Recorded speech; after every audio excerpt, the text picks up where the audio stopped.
ఓం శ్రీ గణేశాయ నమః. ఓం శ్రీ గురుభ్యో నమః.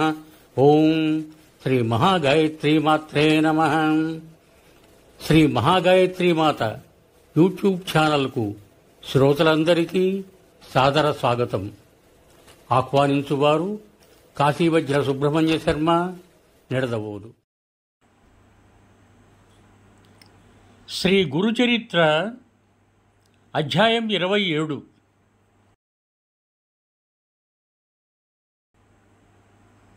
వక్రతుండ మహాకాయ కోటి సూర్య సమప్రభ నిర్విఘ్నం కురు మే దేవ సర్వకార్యేషు సర్వదా.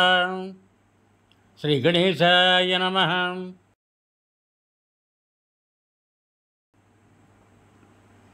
శరదిందు వికాసమందహాసాం స్ఫురదిందీవరలోచనాభిరామాం అరవింద సమాన సుందరాస్యాం అరవిందాసన సుందరీముపాస్యే.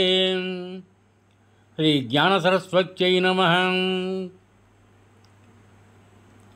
జటాధరం పాండురంగం శూలహస్తం కృపానిధిం సర్వరోగహరం దేవం దత్తాత్రేయమహం భజే. కాషాయ వస్త్రం కరదండధారిణం కమండులుం పద్మకరేణ శంఖం చక్రం గదాభూషిత భూషణాఢ్యం శ్రీపాదరాజం శరణం ప్రపద్యే. ఔదుంబరః కల్పవృక్షః కామధేనుశ్చ సంగమః చింతామణిగురౌ పాదౌ దుర్లభౌ భువనత్రయే. శ్రీ గురుభ్యో నమః. శ్రీగురుడు అంచెదుని నోట వేదగానము చేయించుట. నామధారకుడు పట్టరాని ఆసక్తితో అటు తర్వాత ఏమి జరిగింది స్వామి అన్నాడు. సిద్ధుడిలా చెప్పసాగారు.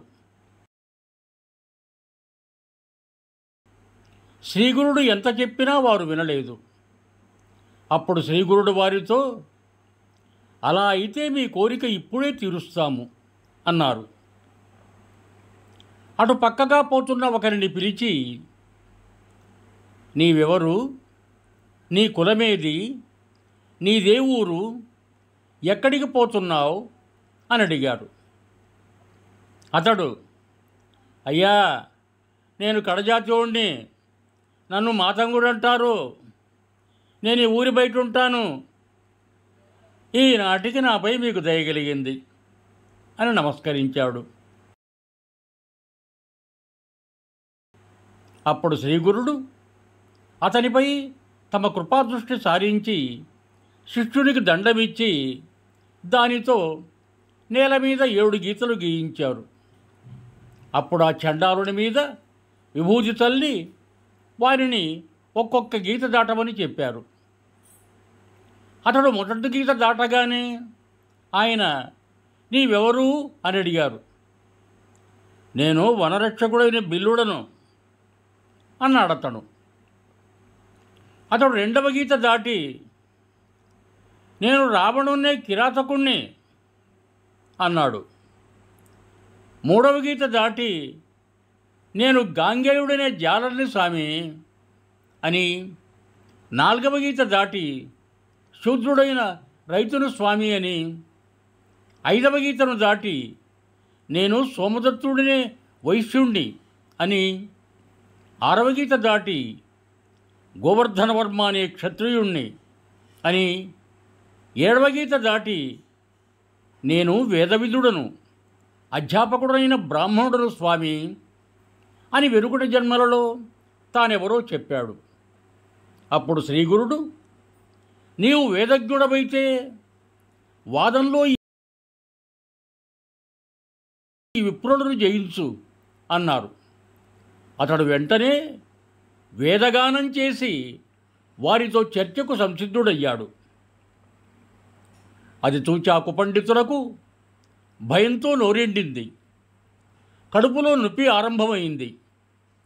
అప్పుడు వారు స్వామి పాదాలపై పడి, స్వామి సాక్షాత్తు పరమేశ్వరుడైన మిమ్ము మేము ధిక్కరించాము, బ్రాహ్మణులను దూషించాము. మాకు విద్య నేర్పిన గురువు ఆదేశం ఉల్లంఘించి మ్లేచ్ఛుడైన వేదం చెప్పి అతని సత్కారానికై ఆశపడ్డాము.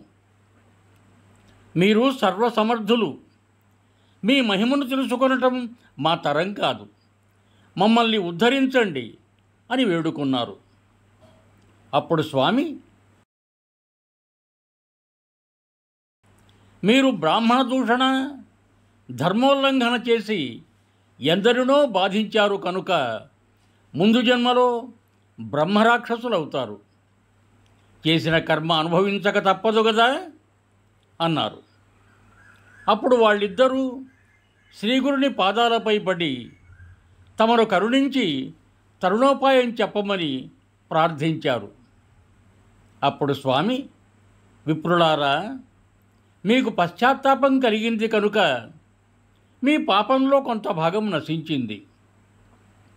ఇక మీరు బ్రహ్మరాక్షసులుగా 12 సంవత్సరాలు జీవించాక ఒక బ్రాహ్మణుని వలన వేదంలోని నారాయణానువాకం వినటం వలన మీకు పిశాచత్వం తొలగి ద్విజులై సద్గతి పొందుతారు అన్నారు.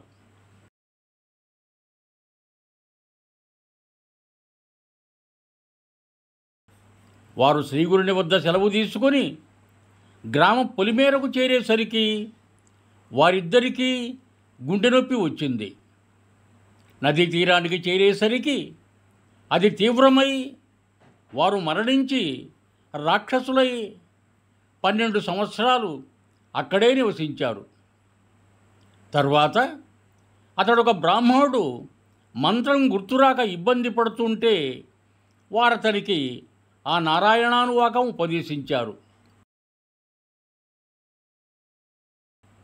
తర్వాత సద్బ్రాహ్మణుడు అది పఠిస్తుండగా విని ఆ పుణ్యఫలం వలన వారు పాపవిముక్తులయ్యారు. 7 జన్మల కిందట తాను వేద విదుడునన్న స్మృతి కలిగిన ఆ చండాలుడు స్వామికి నమస్కరించి, సద్గురోత్తమ, మీరు జ్ఞానజ్యోతి స్వరూపులు.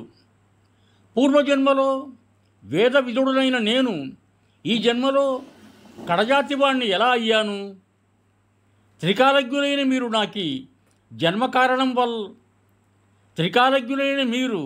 నాకీ జన్మ ఏ కారణం వల్ల వచ్చిందో తెలుపవలసింది అని వేడుకున్నాడు. శ్రీ దత్తాయ గురవే నమః. శ్రీ శ్రీపాద శ్రీవల్లభాయ నమః. శ్రీ నృసింహ సరస్వత్యై నమః.